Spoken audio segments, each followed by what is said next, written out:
என் உலகமே நீங்களும் அம்மாவும் தான். ये आवाज एक नई दुल्हन की थी। अभी अभी शादी हुई थी उसकी।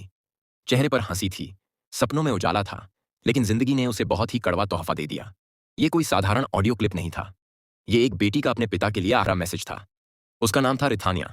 रिथानिया की शादी को अभी 2 महीने भी पूरे नहीं हुए थे और उसके अरमान धीरे धीरे राख बनते जा रहे थे। कहानी तिरुपुर नामक शहर से शुरू होती है।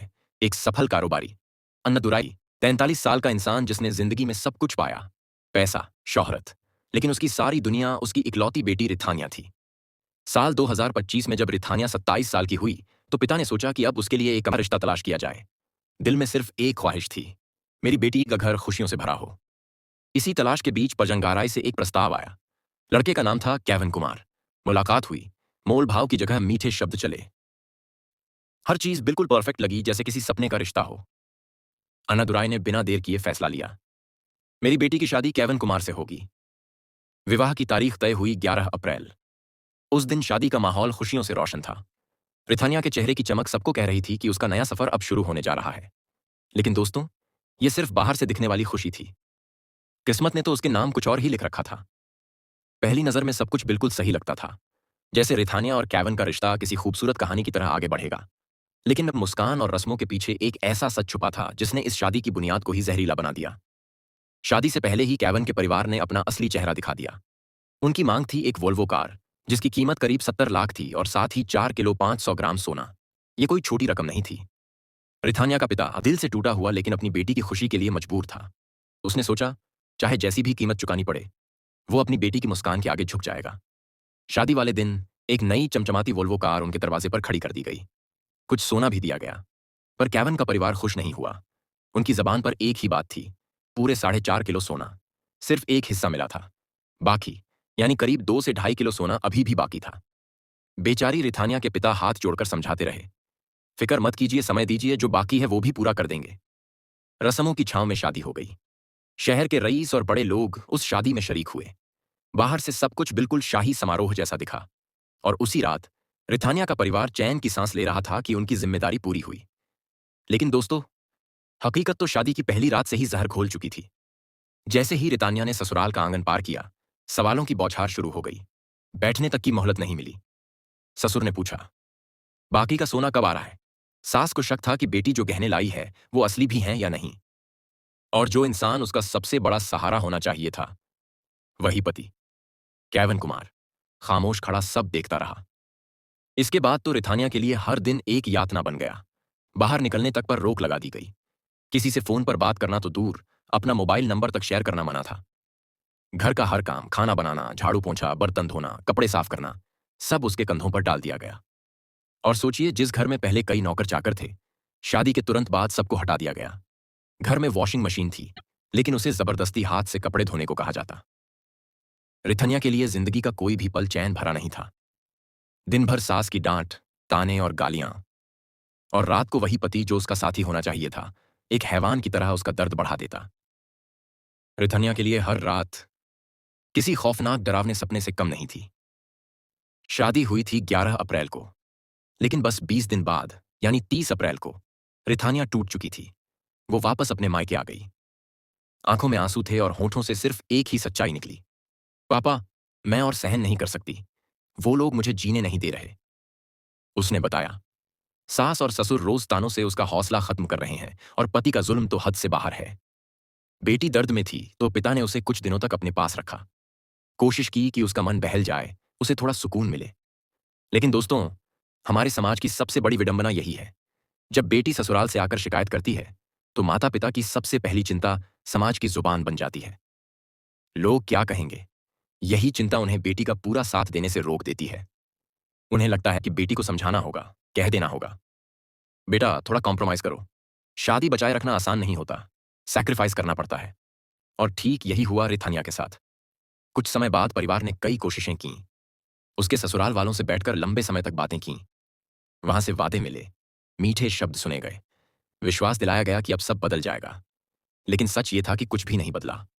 रिथानिया को दोबारा पति के घर भेज दिया गया, और देखते ही देखते 25-30 दिन के अंदर सब कुछ पहले जैसा, बल्कि उससे भी बुरा शुरू हो गया। वही ताने, वही जुल्म, वही यातना।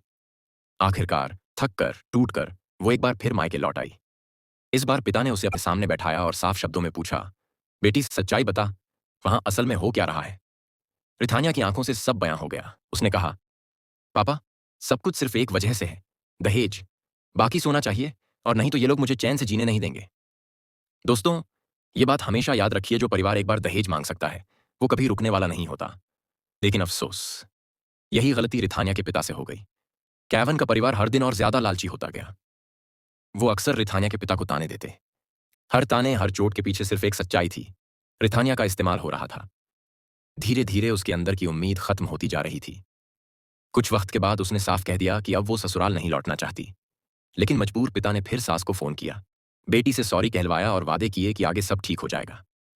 और जैसे ही रिथानिया ने एक बार फिर उस घर की दहलीज पार की, वही जुल्म, वही ताने, वही यातना, सब फिर से शुरू हो गया।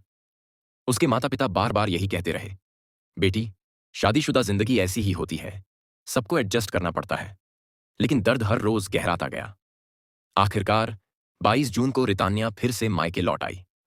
उसने कहा, मैं कुछ दिनों तक यहीं रहना चाहती हूं, मेरा मन बहुत परेशान है। इस बार जब वो लौटी तो उसके चेहरे पर एक अजीब सी खामोशी थी, जैसे दिल में कुछ अनसुनी बातें छुपी हों। 6 दिन बीत गए। 28 जून, वो तारीख जिसे उसका परिवार कभी भूल नहीं पाएगा। सुबह करीब 9:30 बजे रिथानिया ने घर वालों से कहा, मैं मंदिर जा रही हूं, भगवान के आगे सिर झुकाना है और थोड़ी देर अकेले बैठना चाहती हूं। परिवार ने सोचा शायद यही उसके हालत को थोड़ा बेहतर कर दे। वो कार लेकर निकल गई। समय बीतता गया, लेकिन रिथानिया वापस नहीं लौटी। करीब दोपहर 1 बजे अन्नादुराई का फोन बजा। कॉल चेट्टीपुदूर से आया, जो तिरुपुर से ज्यादा दूर नहीं था। फोन पर जो आवाज थी, उसने पिता के पैरों तले जमीन खिसका दी। आपकी बेटी की गाड़ी यहां खड़ी है, और उसके अंदर आपकी बेटी अनकॉन्शियस पड़ी है। उसका शरीर जमीन पर पड़ा था, मुंह से झाग निकल रहा था, और पास में पड़ी थी चूहा मार दवा की बोतल। उस पल सबको समझ आ गया था कि उसने क्या कर डाला है।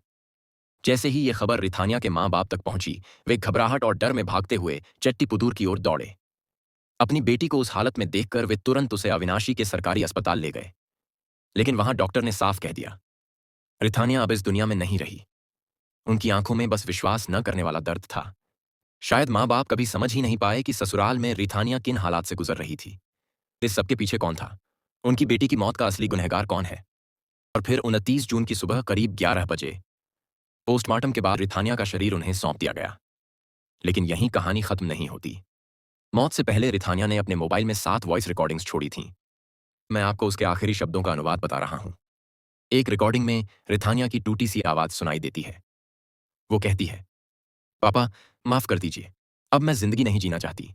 मेरे जन्म से ही आप सिर्फ दुख और शर्म सहते आ रहे हैं। एक बार फिर से मुझे माफ कर दीजिए।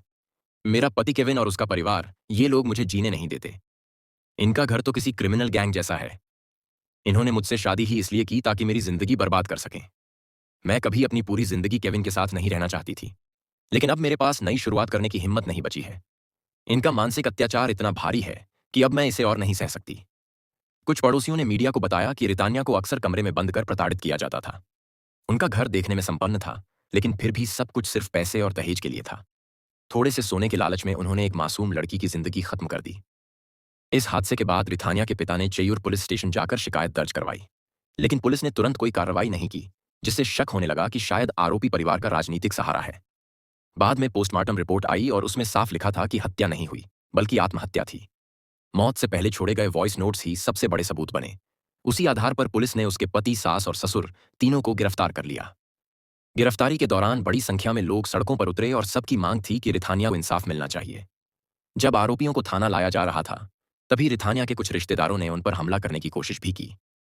कानून के अनुसार अगर कोई महिला शादी के 7 साल के अंदर आत्महत्या कर लेती है तो भारतीय दंड संहिता की धारा 304 बी के तहत मामला दर्ज होता है। इसके साथ ही धारा 498 ए, पति और ससुराल वालों द्वारा क्रूरता, और धारा 306, आत्महत्या के लिए उकसाना के तहत भी केस दर्ज किया गया। अगर आपको ये केस इंटरेस्टिंग लगा हो तो वीडियो को जरूर लाइक करें, कमेंट करके बताएं कि आप इस मामले को लेकर क्या सोचते हैं, और चैनल को सब्सक्राइब करना ना भूलें। हर नई क्राइम स्टोरी की अपडेट पाने के लिए बेल आइकन दबाएं।